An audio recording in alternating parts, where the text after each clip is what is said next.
ಚಿಕ್ಕಬಳ್ಳಾಪುರ ಲೋಕಸಭಾ ಕ್ಷೇತ್ರದ ಚುನಾವಣೆ ಅಂಗವಾಗಿ ಬಾಗೇಪಲ್ಲಿ ವಿಧಾನಸಭಾ ಕ್ಷೇತ್ರದ ಪ್ರವಾಸ ಕೈಗೊಂಡು ಪಕ್ಷದ ರಾಜ್ಯ ಕಾರ್ಯದರ್ಶಿ, ಸ್ಥಳೀಯ ನಾಯಕರು ಹಾಗೂ ಕಾರ್ಯಕರ್ತರೊಂದಿಗೆ ಬಿಜೆಪಿ ಅಭ್ಯರ್ಥಿ ಕೆ. ಸುಧಾಕರ್ ಪೂರ್ವಭಾವಿ ಸಭೆ ಮಾತನಾಡಿದ್ದಾರೆ. ಬರುವ ಗುರುವಾರ ಏಪ್ರಿಲ್ 4ರಂದು ಬಿಜೆಪಿ ಜೆಡಿಎಸ್ ಮುಖಂಡರ ಸಮಕ್ಷಮದಲ್ಲಿ ಬೃಹತ್ ರೋಡ್ ಶೋ ಹಮ್ಮಿಕೊಳ್ಳಲಾಗಿದ್ದು, ಅಂದೇ ಚಿಕ್ಕಬಳ್ಳಾಪುರ ಲೋಕಸಭಾ ಕ್ಷೇತ್ರದ ಬಿಜೆಪಿ ಅಭ್ಯರ್ಥಿಯಾಗಿ ಅಧಿಕೃತವಾಗಿ ನಾಮಪತ್ರ ಸಲ್ಲಿಸಲಿದ್ದಾರೆ.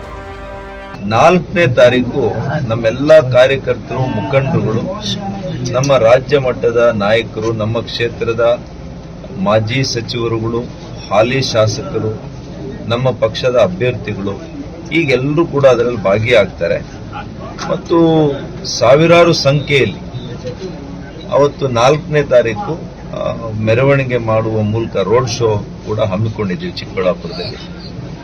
ಈಗಾಗಲೇ ಹಿರಿಯ ನಮ್ಮ ಬಿಜೆಪಿಯ ನಾಯಕರು, ವಿರೋಧ ಪಕ್ಷದ ನಾಯಕರು ಸನ್ಮಾನ್ಯ ಆರ್ ಅಶೋಕ್ ಅವರಿಗೆ ಮನವಿ ಮಾಡಿದ್ದೇನೆ.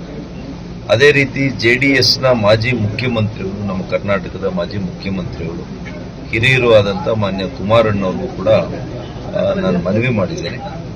ನಮ್ಮ ರಾಜ್ಯಾಧ್ಯಕ್ಷರಿಗಾಗಲಿ ಅಥವಾ ನಮ್ಮ ನಾಯಕರು, ಮಾಜಿ ಮುಖ್ಯಮಂತ್ರಿಗಳು ಮಾನ್ಯ ಯಡಿಯೂರಪ್ಪನವ್ರಿಗೂ ಕೂಡ ನಾನಿವತ್ತು ರಾತ್ರಿ ಆದಷ್ಟು ಕೂಡ ಅವ್ರ ಮನೆಗೆ ಹೋಗಿ ಅವ್ರಿಗೂ ಕೂಡ ಆಹ್ವಾನವನ್ನು ಕೊಡ್ತೇನೆ. ಇಷ್ಟು ಜನಗೆ ಆಹ್ವಾನ ಕೊಟ್ಟು 4ನೇ ತಾರೀಕು ಅವರ ಸಮಕ್ಷಮದಲ್ಲಿ ಒಂದು ಒಳ್ಳೆಯ ರೋಡ್ ಶೋ ಮಾಡೋದ್ರ ಮೂಲಕ ನಮ್ಮ ಕಾರ್ಯಕರ್ತರು, ನಮ್ಮ ಮುಖಂಡರುಗಳು ಎಲ್ಲ ಜೊತೆಯಲ್ಲಿ ಸೇರಿ ಅವತ್ತೊಂದು ನಾಮಿನೇಷನ್ ಅಧಿಕೃತವಾಗಿ ನಾವು ಮಾಡ್ತೀವಿ.